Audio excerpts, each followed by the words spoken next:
Hey everyone. When we learn any new language, we make ourselves familiar with the keywords and we start programming after that.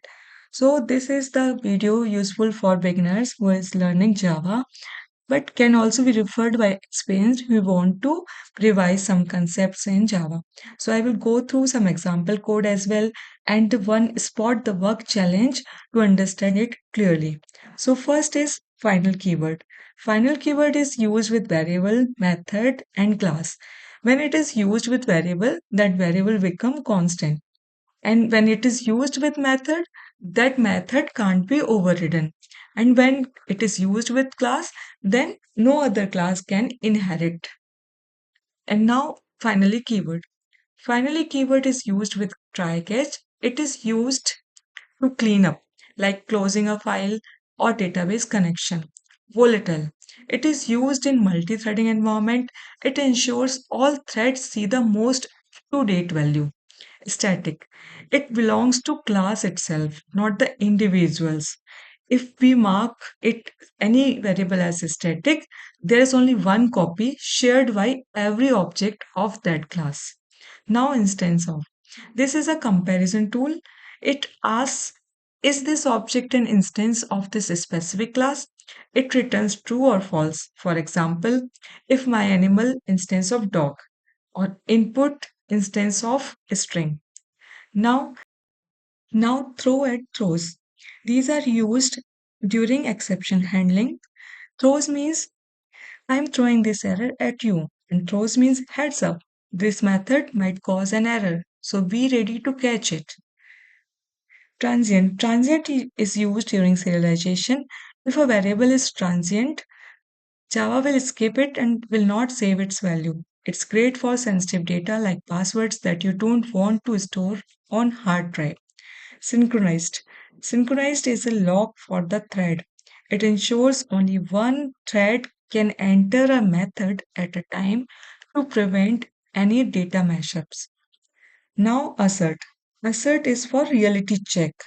It is used during testing. So it says, I'm 100% sure this variable is positive. If it's not, crash the program. I can fix the bug. Now, enum. Enum is a fixed list. Instead of using random numbers, we create a named set like enum days.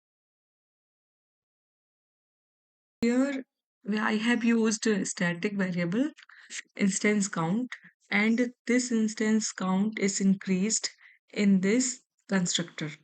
And when we will create one instance out of this class for this class, this value will be increased. So instance count will be 1. And now volatile.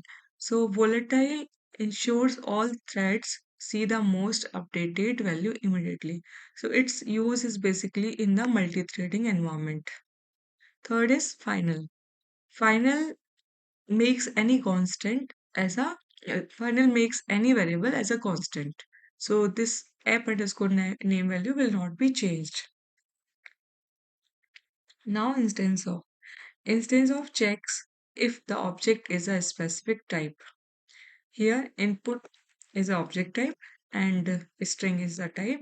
So if it is not of the instance, then it will throw class cast exception. And finally guarantees to run and used for cleanup. That means it is used for cleanup of the resources, closing of the resources, and for the database connection closer as well. This is the example code for enum. So in this way, we can define enums for a particular type and we can use like this. Here, if we want to set some particular value, we use in this way so that there will not be wrong value sent to the particular variable. And here we have used assert. Assert is for reality check.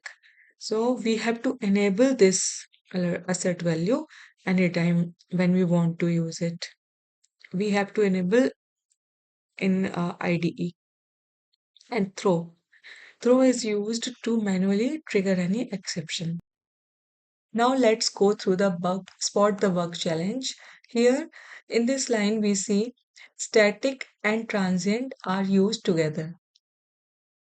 It is redundant because here static means this particular object, this particular variable is not associated with any object individually. And transient also does the same. During the persistence, this variable gets skipped. So static also does not persist each specific value for that object. It will be constant across all the objects. And transient is skipping. So ultimately, both are solving the same purpose. So that's why any one is sufficient here. Now, bug 2. Bug 2 here is about final uses. So here we have given this method as final, and here we are trying to override it. So it is showing compilation error itself that this method can't be overridden. And now this is about, suppose here it is throws. So throw can be used for throwing the exception but not throws here.